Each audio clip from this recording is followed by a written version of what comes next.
Hürmetli vatandaşım, bugünkü leksiyamızı başlayımız. Leksiya desede Gazirozi, Washington'dan sözleyimiz. Bundaq evvel tor betleri ve matbuatlarda ilan kılınan mavzular bilen hürmetli vatandaşlarını tanıştırıp çıkay.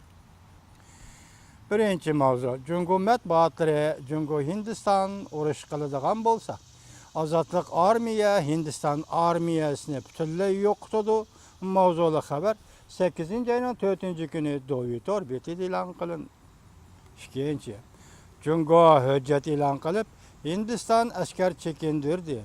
Hindistan asker çekindirdi. Hindistan asker çekindirgenlikini red kıldı. Mavzulu haber 8. ayının 4. günü Doğu Torbeti ilan kılındı. Asker çekindirdi dedi. Hindistan asker çekindirgenlikini red kıldı.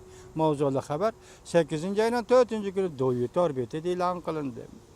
Cungo Hindistan vaziyeti ciddileşip gitti. Üçüncü, Amerika mütehassisleri tamaşa görmekte. Mavzulu haber 8. ayının 4. günü Doğu Torbeti'de ilan kılındı. Dördüncü, en ahırkı ultimatum. Cungo 24 saat içinde Hindistan'a 6 kıtım agahlandırış verdi. Mavzulu haber 8. ayının 4. günü Doğu Torbeti'de ilan kılındı. Hindistan Tashqi ishlar ministri zor haber tarqatdi. Hindistan 5. Hindistan Tashqi ishlar ministri zor haber tarqatdi. Hindistan Jungoga urush etishga allaqachon tayyorlandi dedi. Mavzulu haber 8. ayının 4. günü Doğu Torbeti'de ilan kılındı. Jungo Hindistan 6. haber Jungo Hindistan tirkishiyotidir. Beijing ultimatum topshirdi. Hindistan'ın tanlışı halkılık meseledir. Mavzulu haber 8. ayının 4. günü Doğu Torbeti'de ilan kılındı. 7. Hindistan Tashqi ishlar ministri Amerika ve Rusya'nın qo'llashiga erishdik dedi. Mavzulu haber 8. ayının 4. günü Doğu Torbeti'de ilan kılındı. 8. Cungo matbuatları bütün ot küçü bilen Hindistan'ı tanqid qilishga başladı. Mavzulu haber 8. ayının 4. günü Doğu Torbeti'de ilan kılındı. Hindistan ciddi asker yetkap 200 bin kişilik qo'shinni chegaraga ilib keldi.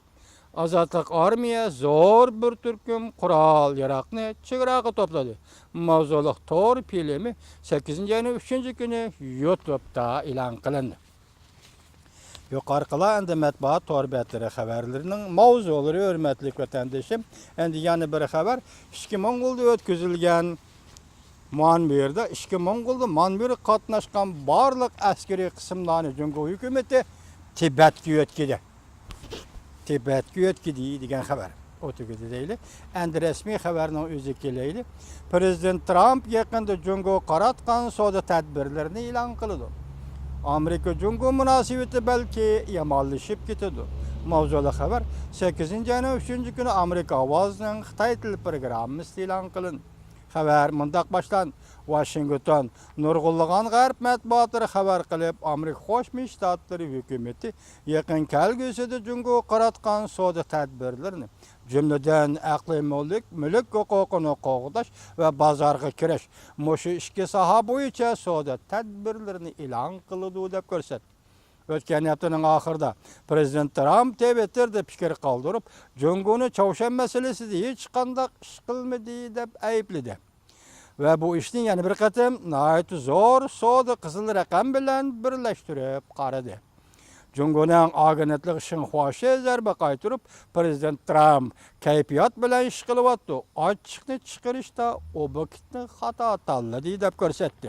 Tahlilchilar bunday ko'rsatdi. Agar Amerika Jungoga savdo embargosi başlaydigan bo'lsa, Jungo cho'qim qaytarmi zarba berdi. İki devletning münasebeti tezlik bilan yamanlashib, ko'p voqealar yuz beradigan bir davrga kirib qoldi. Matbuotlar Prezident Trump hukumati 301 moddani ishga soladi deb ko'rsatdi. New York vaqt gazetasi 8. ayının 1. günü xabardor kishilarning so'zlaridan naql keltirib bunday ko'rsatdi. Prezident Trump hukumati Jungoga intayin zo'r savdo harakati qo'llanishga tayyorlik qilyapti.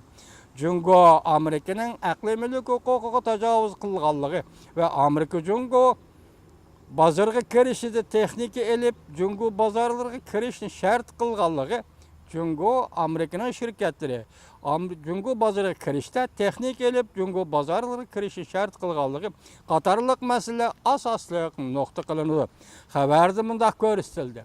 Prezident Trump hükümeti taşınıp kalgılı uzun bulgan ma'lum qonunning 301-moddasini tekshirishga asas qiladi.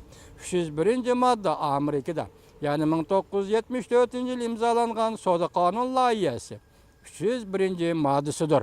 Bu moddada prezidentga keng huquq chegarasi belgilab berilgan. Savdo kelishimlari xiloflik qiladigan va Amerika savdosiga salbiy ta'sir va cheklama elib keladigan adolatsizlikka duch kelganda nomuvofiq va kamsitish xarakterlik tashqi savdo harakatlarini o'z oldiga yo'lga qo'yishga duch kelganda Amerika Qo'shma Shtatlarining prezidenti o'ch elish xarakterlik tadbir qo'llansa bo'ladi deyilgan 301-moddadir. Amerika Qo'shma Shtatlari hukumati avvalqasining 70-80-yillarda Dunyo savdo tashkiloti qurilishidan burun Amerikaning Yevropa va Osiyodagi savdo sheriklariga 301-moddani keng turda ishlatgan va nihoyat zo'r natijalarga erishgan. Dunyo savdo tashkiloti qurilgandan beri Amerika Dunyo savdo tashkilotining talash tortishini bartaraf qilish funksiyasidan foydalanib, o'xshash savdo masalalarini bartaraf qilganmi, lekin 301-moddani to'liq ishlatmagan. Gerçi Jungo o'xshash Dunyo savdo tashkilotiga a'zo bo'lsa-mu, Prezident Trump hukumatining ba'zi a'zolari oshkorlab, ba'zi hukumat a'zolari oshkorlab ko'rsatdiki, Dunyo savdo tashkilotining belgilama prinsiplari Jungoga taqobil turishga yetishmaydi.